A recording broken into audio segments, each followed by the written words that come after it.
नमस्कार, मेरा नाम है अनुराग मिश्रा और शुरू हो चुका है हमारा रोजनामचा जनता जंक्शन शो। सबसे पहले बात बड़ी खबर की कर लेते हैं। आज बड़ी खबर में किस चीज पर बात करेंगे तो बिहार विधानसभा की 2 सीटों पर उपचुनाव होने थे। काफी गहमा गहमी थी, दोनों तरफ से दावा किया जा रहा था कि हम जीतेंगे हम जीतेंगे।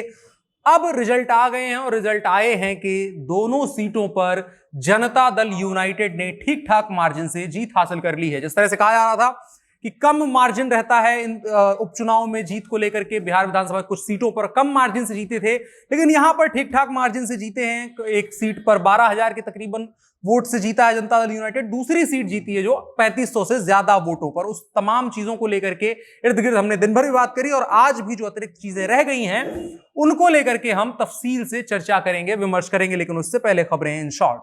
सबसे पहली खबर नरेंद्र मोदी से जुड़ी हुई। नरेंद्र मोदी फिलहाल COP26 क्लाइमेट समिट में है और इस दौरान नरेंद्र मोदी ने कुछ प्रमुख लक्ष्य रखे हैं जो कुछ इस प्रकार हैं। पहला लक्ष्य है सौर ऊर्जा को भारत में मजबूत करना। 2030 तक 500 गीगावाट सौर ऊर्जा का लक्ष्य रखा गया है। दूसरा लक्ष्य अक्षय ऊर्जा में देश को मजबूत करना है। 2030 तक 50% बिजली अक्षय ऊर्जा के माध्यम से देश में सप्लाई करने का जो देश की डिमांड है उसको 50% ऊर्जा अक्षय ऊर्जा के जरिए पूरा करने का लक्ष्य रखा गया है। इसके अलावा कार्बन उत्सर्जन को भी कम करने का लक्ष्य रखा गया है। इसको 1 लाख टन तक 2030 में लाने का, कम करने का लक्ष्य रखा गया है। इसके अलावा 2070 तक कार्बन उत्सर्जन को भारत में 0 तक करने का भी लक्ष्य रखा गया है नरेंद्र मोदी के द्वारा। इसके अलावा इन शॉर्ट कांग्रेस नेता रणदीप सुरजेवाला से जुड़ा हुआ। कांग्रेस नेता रणदीप सुरजेवाला ने एक सवाल पूछा है केंद्र की भाजपा सरकार से बढ़ते तेल के दामों को लेकर के। उन्होंने कहा 2014 में अंतरराष्ट्रीय बाजार में कच्चे तेल का दाम $107 प्रति बैरल था। तब डीजल और पेट्रोल के दाम क्रमशः $71 और $55 थे। अब जबकि अंतरराष्ट्रीय बाजार में कच्चे तेल का दाम $85 प्रति बैरल के करीब है, तो भी पेट्रोल और डीजल के दाम क्रमशः $110 और $98 के करीब हैं। ये क्यों है? इसके अलावा बीते 30 अक्टूबर को 3 लोकसभा और 29 विधानसभा सीटों पर वोट डाले गए थे देश भर के अलग अलग हिस्सों में। आज उन उपचुनाव की सीटों पर नतीजे आ रहे हैं। कुछ के आ गए हैं, कुछ के अभी आने बाकी हैं। राजस्थान में बात करें तो वहां के उपचुनाव की दोनों सीटों पर भारतीय जनता पार्टी हार गई है। एक सीट पर तो भारतीय जनता पार्टी को तीसरे स्थान पर रहना पड़ा। पहले स्थान पर कांग्रेस रही, दूसरे स्थान पर निर्दलीय उम्मीदवार रहा, तीसरे पर भाजपा रही। हिमाचल के उपचुनाव की बात करें तो 3 सीटों पर वहां थे, वहां तीनों सीटों पर कांग्रेस जीत गई है। मध्य प्रदेश की 2 सीटों पर उपचुनाव थे, वहां भारतीय जनता पार्टी जीत गई है। और इसके अलावा बंगाल की 4 सीटों पर भी तृणमूल कांग्रेस भयंकर ढंग से जीत गई है। दिनहाटा में 1,64,089 वोट से टीएमसी के उम्मीदवार ने भाजपा को हराया। शांतिपुर में 64,675 वोट से टीएमसी ने भाजपा को हराया। खरदाना में 93,832 वोटों से टीएमसी जीत गई। इसके अलावा गोसाबा की सीट पर 1,43,051 वोटों से टीएमसी के उम्मीदवार की जीत हुई। असम में भी उपचुनाव थे, वहां सत्ताधारी भारतीय जनता पार्टी और उसकी सहयोगी पार्टियां सभी 5 विधानसभा क्षेत्रों में बड़े अंतर से आगे चल रही हैं जब ये वीडियो शूट हो रहा है। हरियाणा के उपचुनाव में ऐलानाबाद सीट पर अभय चौटाला जीते हैं। इसके अलावा बिहार उपचुनाव को लेकर के आप जानते ही हैं क्या हुआ है, उसको लेकर के तफसील से बात बड़ी खबर में करेंगे। अब बढ़ चलते हैं बड़ी खबर की तरफ। बिहार विधानसभा की 2 सीटों के उपचुनाव को लेकर के आज रिजल्ट आ गए हैं। जिन 2 सीटों की बात हो रही है वो सीटें कुशेश्वर स्थान और तारापुर है, जहां जेडीयू जीत गई है। शुरू में तेजस्वी यादव और राष्ट्रीय जनता दल के तमाम नेता बिहार में हैशटैग खेला करने की बात कर रहे थे, लेकिन आज जैसे जैसे मतपेटियां खुलती गई वैसे वैसा खेला उन्हीं के साथ हो गया, तेजस्वी यादव के ही साथ हो गया। ये साफ साफ देखने को मिला कि जनादेश तेजस्वी के वादों और लालू यादव के प्रभाव के खिलाफ रहा। कुशेश्वर स्थान में 12,695 वोटों से जनता दल यूनाइटेड के प्रत्याशी अमन भूषण हजारी की जीत हुई, जबकि तारापुर विधानसभा उपचुनाव में भी तकरीबन 3821 वोटों से जनता दल यूनाइटेड के प्रत्याशी ने जीत हासिल करी। अब निर्णय आ गए हैं, अब मंथन का समय है। मंथन के कुछ बिंदु हैं जिन पर हम बात करने की कोशिश करेंगे, जैसे राष्ट्रीय जनता दल का संगठन और उसका प्रभाव। कांग्रेस के लिए उसके त्रिमूर्ति जो बने थे, कन्हैया कुमार समेत 2 और नेता थे जिनको स्टार प्रचारक में शामिल किया गया था, वो नए नए पार्टी में शामिल किए गए थे, उनके प्रभाव को लेकर के बात करेंगे। इसके अलावा नीतीश कुमार समेत जनता दल यूनाइटेड जीत तो गए हैं, लेकिन अब वो क्या सोचें इस चीज को लेकर के, उनको क्या सबक मिला है, इसके अलावा और तमाम चीजों पर बात करेंगे। सबसे पहली बात राष्ट्रीय जनता दल के संगठन और उसके प्रभाव को लेकर। लालू यादव तकरीबन 6 साल के बाद बिहार की राजनीति में पुनः सक्रिय हुए। उनकी रैलियों में तमाम भीड़ उमड़ी। तेजस्वी यादव तमाम दावे कर रहे थे, लेकिन जनता दल यूनाइटेड को जो तेजस्वी यादव और राष्ट्रीय जनता दल बता रहे थे कि अपने हमारे प्रभाव से डरे हुए हैं, ये परिणाम उनके उस दावे के खिलाफ गए हैं। यह समय राष्ट्रीय जनता दल के लिए आत्मचिंतन का समय है। एक चीज तो जाहिर है कि राष्ट्रीय जनता दल बिहार की सबसे बड़ी राजनीतिक पार्टी है फिलहाल, लेकिन अगर वो सबसे बड़ी राजनीतिक पार्टी सरकार बनाने में कामयाब नहीं होती है तो उसका कोई मतलब नहीं है, उनको विपक्ष में ही बैठना पड़ेगा। और कहीं ना कहीं इस बात से साबित होता है कि जनता उनके साथ तो है, लेकिन राजनीति उनकी जो राजनीति है और कूटनीति है वो कहीं ना कहीं उनकी कमजोर पड़ रही है। और यही कमजोरी है जिसके चलते 2020 में भी ये सरकार नहीं बना पाए थे, सबसे बड़ी पार्टी होने के बावजूद। और अब 2021 में जब इनको उपचुनाव के रूप में 2 सीटों पर मौका मिला तो आपसी फुटमस के चलते संगठन के और लोग, जो इनका महागठबंधन था, जो अलायंस थे, उनके बीच फुटमस के चलते तोड़ मरोड़ हो गई और जिसका नतीजा ये रहा कि तेजस्वी यादव को हार का सामना करना पड़ा।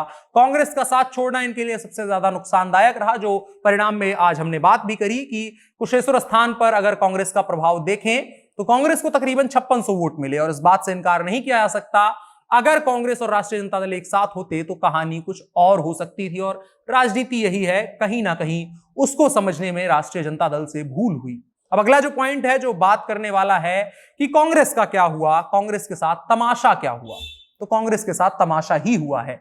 उन्होंने अपने 3 स्टार प्रचारक बनाए, अपने सारी संगठन को मजबूत करने की कोशिश करी, अकेले अपने आप को बिहार में साबित करने की कोशिश करी, लेकिन कांग्रेस का बाकी राजनीतिक पार्टियों से क्या मुकाबला किया जाए वो नोटा तक से पीछे रहे। इस बात का सबूत है कि चुनाव में, इस उपचुनाव में कांग्रेस के साथ क्या कुछ हुआ है। चुनाव से पहले कांग्रेस ने जिस आत्मविश्वास के साथ राष्ट्रीय जनता दल का साथ छोड़ा था और अपने युवा नेता कन्हैया कुमार समेत कई लोगों को पार्टी में शामिल करवा करके उनको तुरंत बिहार भेजा और उम्मीद करी थी कि कुछ प्रभाव पड़ा, लेकिन एक शब्द में अगर कहा जाए तो यही है कि कन्हैया कुमार समेत सभी नेता कांग्रेस के प्रभाव शून्य रहे। हालांकि इसके दीर्घकालिक प्रभाव को लेकर के बात नहीं की जा सकती है कि कन्हैया कुमार का इंपैक्ट जो रहा वो दीर्घकालिक क्या होगा, वो अभी भविष्य के गर्त में है, वो देखने वाली बात है। लेकिन फिलहाल में जितना हाइप कन्हैया कुमार समेत नवागंतुकों को दिया गया, उसका कोई भी असर बिहार के चुनाव में नहीं देखने को मिला। और यही राजनीति की तासीर भी है।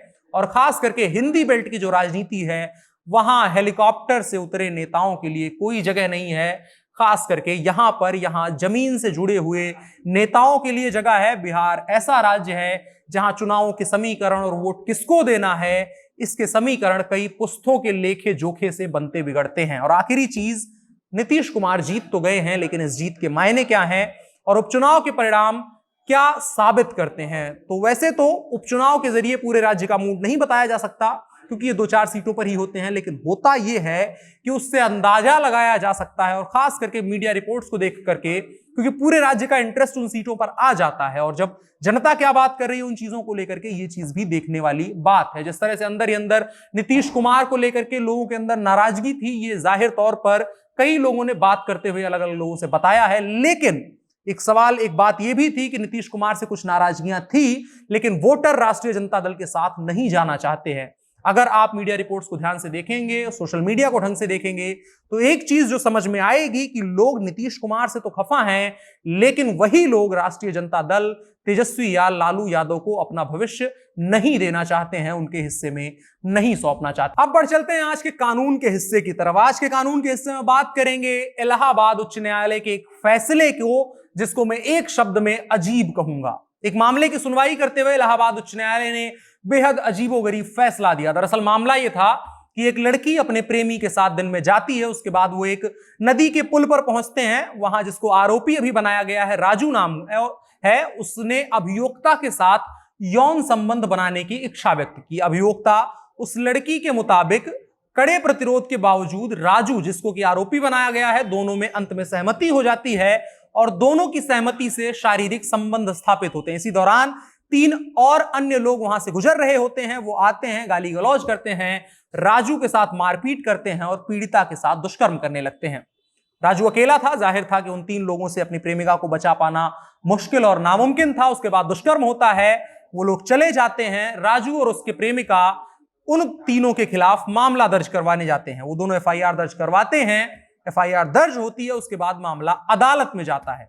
अदालत में प्रेमिका अपने प्रेमी के खिलाफ दर्ज करती है, अपनी यह बात बताती है कि उसका प्रेमी भी इस चीज में शामिल होता है कहीं ना कहीं, क्योंकि वो उसको बचाता नहीं है। इसी बात की सुनवाई करते हुए हाईकोर्ट ने कहा कि उन 3 बलात्कारियों को नहीं रोक पाना यह साबित करता है कि राजू खुद आरोपी के रूप में नापाक अपराध का पक्षकार था, यानी इस बलात्कार में उसकी भी सहमति थी। उसी के साथ कोर्ट ने यह भी कहा कि वयस्क लड़की के साथ उसकी सहमति से सेक्स करना कानूनी तौर पर अपराध नहीं है, लेकिन यह अनैतिक है और भारतीय मानदंडों के खिलाफ है।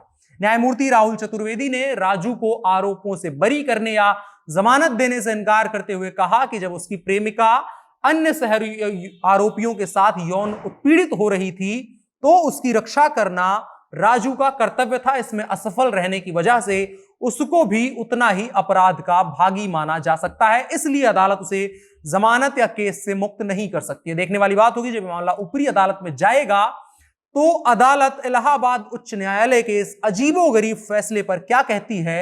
लेकिन असल में अगर कहा जाए और निजी राय पूछी जाए तो यह फैसला सच में अजीब है। इसके अलावा अब बढ़ चलते हैं आखिरी सेगमेंट की तरफ, जो है नसीहत यह है अल्बर्ट कामू की तरफ से।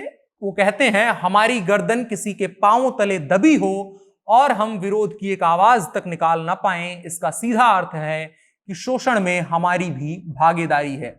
ये जो बात हमने कही है ये उस अदालत के फैसले को भी रेप्लिकेट करता है। कहीं ना कहीं अदालत ने इसी चीज को लेकर के बात करी है। बाकी मौज करिए, कल फिर मिलेंगे, तब तक के लिए दीजिए इजाजत, शुक्रिया।